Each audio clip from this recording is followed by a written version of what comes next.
teman-teman, Assalamualaikum warahmatullahi wabarakatuh. Semangat pagi luar biasa. Nah, pada kesempatan kali ini kami dari Kelompok 2 yang beranggotakan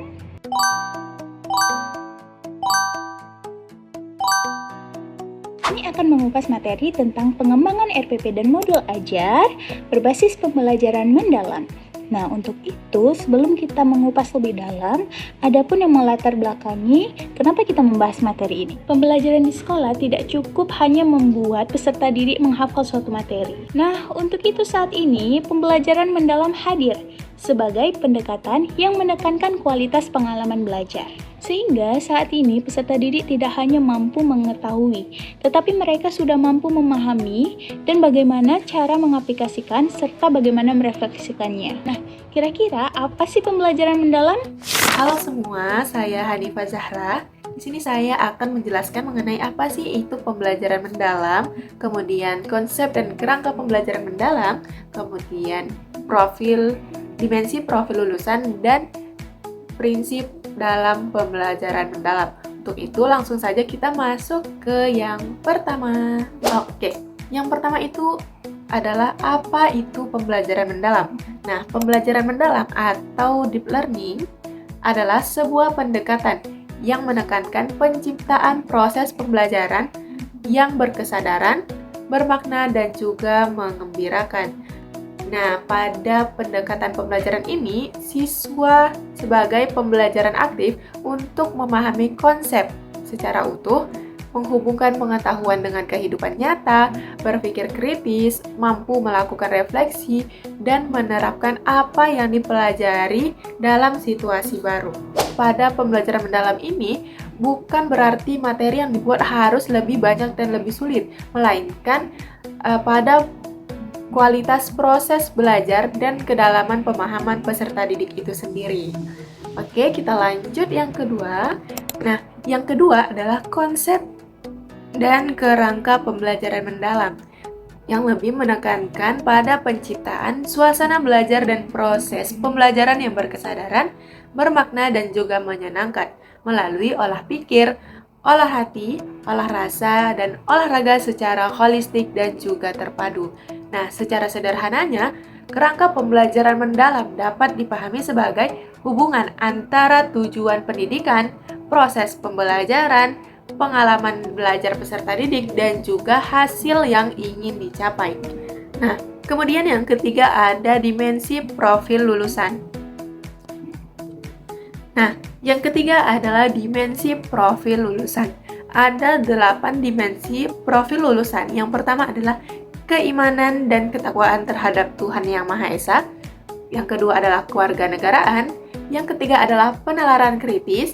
Yang keempat adalah kreativitas. Yang kelima adalah kolaborasi. Keenam adalah kemandirian. Yang ketujuh adalah kesehatan. Dan yang terakhir adalah komunikasi. Yang terakhir adalah prinsip pembelajaran mendalam.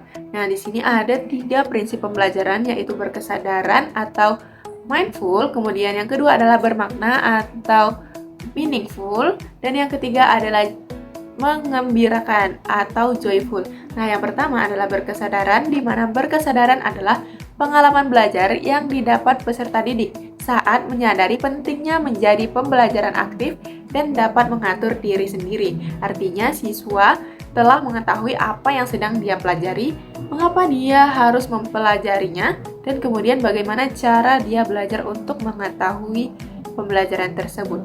Kemudian yang kedua adalah bermakna atau meaningful. Nah, pembelajaran bermakna terjadi ketika peserta didik dapat menerapkan pengetahuannya secara kontekstual, di mana pembelajaran harus memiliki hubungan dengan pengalaman, pengetahuan sebelumnya, kehidupan nyata, dan juga kebutuhan peserta didik itu sendiri. Jadi, pembelajaran itu dekat dengan kehidupan siswa sehingga lebih terasa relevan dan berguna dalam kehidupan sehari-harinya.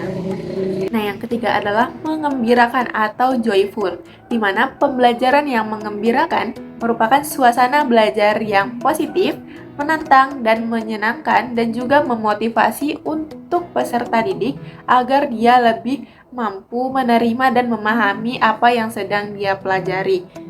Nah, sekian yang dapat saya sampaikan. Terima kasih. Oke teman-teman, saya Deswitani Astasia berpangin angin. Sekarang saya akan menjelaskan materi kita yang selanjutnya, yaitu tentang apa itu RPP dan modul ajar. Pertama, kita memahami dulu bedanya. Yang pertama itu RPP atau sering disebut dengan Rencana Pelaksanaan Pembelajaran. Jadi RPP ini merupakan rancangan yang kita gunakan untuk mengatur proses belajar mengajar agar tujuan pembelajarannya bisa tercapai. Jadi sedangkan modul ajar itu versi yang lebih lengkapnya, yang seperti yang sudah ada di dalamnya itu memuat tujuan, langkah kegiatan, media, sumber belajar, sampai asesmennya. Jadi fungsi dari RPP dan modul ajar ini, yang pertama itu sebagai pedoman untuk guru dalam melaksanakan pembelajaran. Yang kedua itu untuk mengatur kegiatan kelas agar lebih terarah dan terstruktur. Dan yang ketiga itu memastikan kita agar bisa mencapai tujuan pembelajaran yang sudah ditetapkan. Jadi, bagian yang selanjutnya itu langkah pengembangan RPP atau modul ajar. Nah, untuk menyusun RPP atau modul ajar ini ada 7 langkah yang runtut yang perlu kita lakukan. Yang pertama itu menganalisis karakteristik peserta didik. Jadi, kita memahami dulu latar belakang, kebutuhan, dan kemampuan awal siswa kita. Yang kedua, menentukan tujuan pembelajaran, menentukan hasil spesifik yang ingin dicapai siswa di akhir pembelajarannya. Yang ketiga, menentukan materi atau konten. Jadi, kita memilih bahan ajar agar lebih relevan dengan tujuan yang tadi.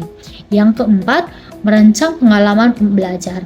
Jadi kita menyusun skenario kegiatannya yang membuat siswa terlibat aktif di dalamnya.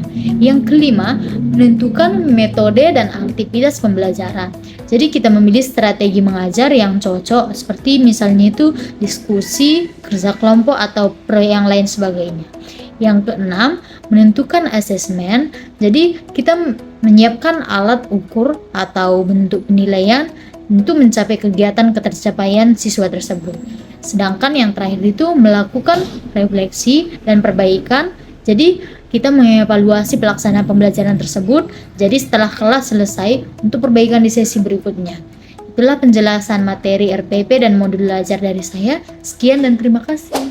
Baiklah teman-teman, saya Eljunas Yotang. Di sini saya akan membahas pengembangan RPP atau modul belajar dan asesmen berbasis pembelajaran mendalam. Nah, kalau kita ngomongin soal pengembangan RPP atau modul ajar berbasis pembelajaran mendalam, sebenarnya kuncinya itu ada di bagaimana kita mendesain kelas supaya anak-anak benar-benar paham konsepnya gitu. Bukan cuma sekadar kita sekarang ini kita menghafal teori, besoknya gitu murid-muridnya lupa gitu terus. Nah, kalau lihat strukturnya di slide PPT kami di bagian pengembangan RPP atau modul ajar berbasis pembelajaran mendalam, sebenarnya menyusun perangkat pembelajaran itu sebenarnya cukup runtut gitu ya. Semuanya dimulai dari identitas, lalu nentuin tujuan pembelajarannya mau kemana, terus nyiapin materinya, merancang langkah atau pengalaman belajar yang seru, dan lalu memilih media atau sumber belajar, dan ditutup dengan asesmen atau refleksi. Jadi alur belajar anak itu benar kelihatan jelas dan bermakna dari awal sampai akhir. Nah, terkait asesmennya nih, di situ kan ada dibagi dua. Yang pertama ada asesmen formatif, yang dimana asesmen formatif bertujuan untuk memberikan informasi dan umpan balik bagi pendidik untuk murid untuk memperbaiki proses belajarnya. Bayangin aja asesmen formatif itu kayak lampu sinyal gitu, atau rem kendaraan blong gitu dalam selama perjalanan kita gitu. Jadi pas anak-anak lagi belajar, kita atau guru sebagai pengajar memberi umpan balik atau feedback supaya jalannya itu bisa dikoreksi gitu dan diperbaiki sekalian. Sedangkan asesmen sumatif itu kan bertujuan untuk menilai pencapaian hasil belajar murid sebagai penentuan kenaikan kelas atau kelulusan. Asesmen sumatif itu diibaratkan pos pemeriksaan terakhir di akhir perjalanan gitu. Fungsinya itu buat ngecek seberapa jauh sih hasil akhir dari pembelajaran murid-murid tersebut. Sekian materi dari saya, terima kasih. Nah, jadi teman-teman, RPP maupun modul bukan semata-mata dirancang untuk menyampaikan materi saja. Nah, tetapi perangkat ajar ini terkhususnya berbasis pembelajaran mendalam dirancang untuk menciptakan suatu pembelajaran yang berkesadaran, bermakna, dan juga menggembirakan. Nah, sehingga tujuan akhirnya membuat peserta didik mampu memahami dan juga mampu merefleksikan pengetahuan yang ia dapat. Sekian dari kami kelompok 2. Thanks for watching.